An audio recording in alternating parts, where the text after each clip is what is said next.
Hello and welcome to Rust programming videos. In today's video, we are going to learn about primitive data types in Rust programming language. So there are two types of primitives in Rust programming language. One is a scalar type and another is a compound type. So in scalar types, we have signed integers. The types are I8, I16, I32, 64, I128 and I size.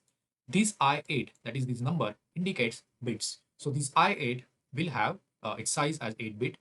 This I16 will have, this is the integer, signed integer of size 16 bits and so on. Like this is 3264 and I28 is of size 128 bits. This I size is actually it depends on your architecture.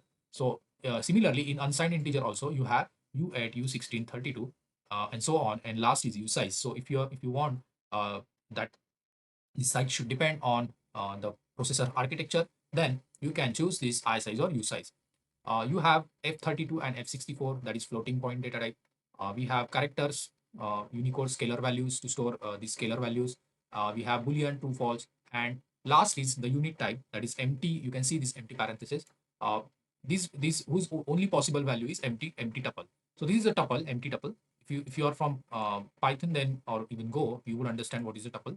So what the tuple is it falls into compound type, but this unit type it is considered as a scalar type. So you can see this statement here. Despite the value of the unit type is being tuple, it is not considered as a compound type because it does not contain multiple values. So yeah, let's look at compound types. So we have arrays and tuples. So arrays and tuples are considered as a compound type.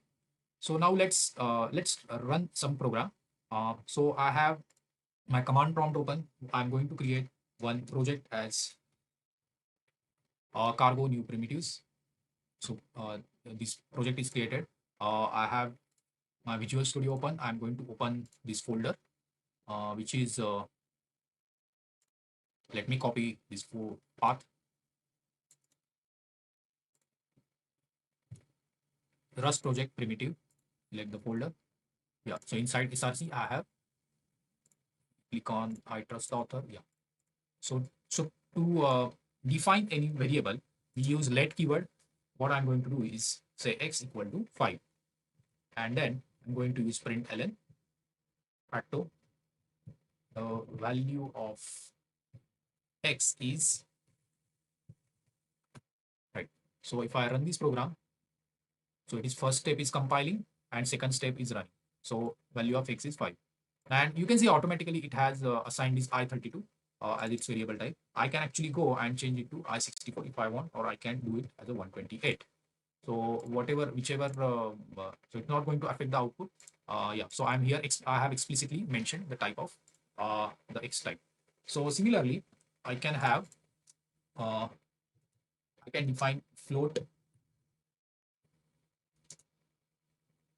1.0. So if I do 1.0, then automatically it will take F64. If we go back to this page, there you will see you can declare using explicit type, or if you don't mention, then compiler will automatically understand what is its type, whatever default it finds. Okay, so this is you. So using let variable, you define your variable. But if I go back to Visual Studio, yeah, if I try to, so this is x equal to I created. So if I assign another value, let's say 10 to this x, and if I print again, you can see my compiler is already giving me one error. So here it is saying that cannot mutate immutable variable. So by default, this when you declare variable like this is immutable variable. So if I want to what is the meaning of immutable variable? So in immutable variable, you cannot change the value of the variable once it is assigned. So if I want to change the value of x in the program, then I need to explicitly use mut keyword here. Then only I should be able to assign this problem. So now it should, now if I run, then you can see now I'm allowed to change the value.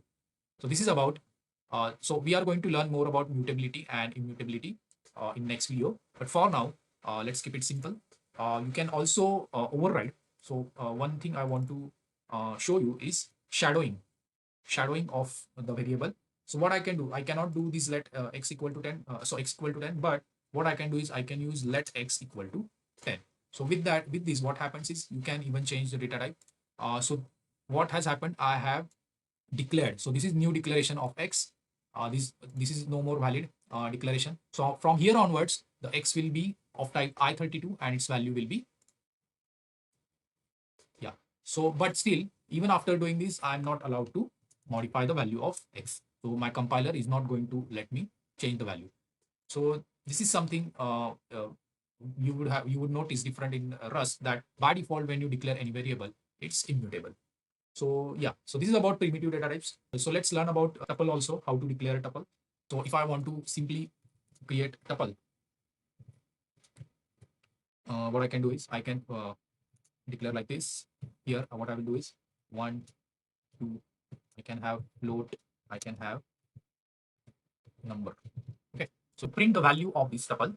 We will be using again this print ln or print uh, macro, and inside that, what we will do is, suppose I want to print uh, I want to print second index element, that is 1.0.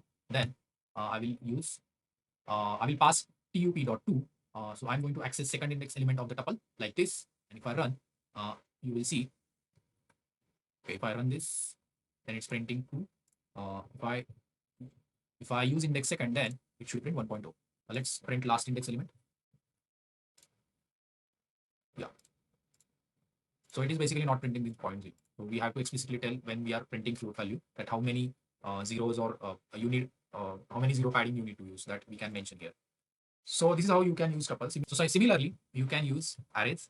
We need to use box brackets, and if I use so here I need to rename array. If I do array, to use array, what we need to do is, yeah. So you will be using index whenever you want to access the array. So this is how you can access element using index array. You can also create array like this.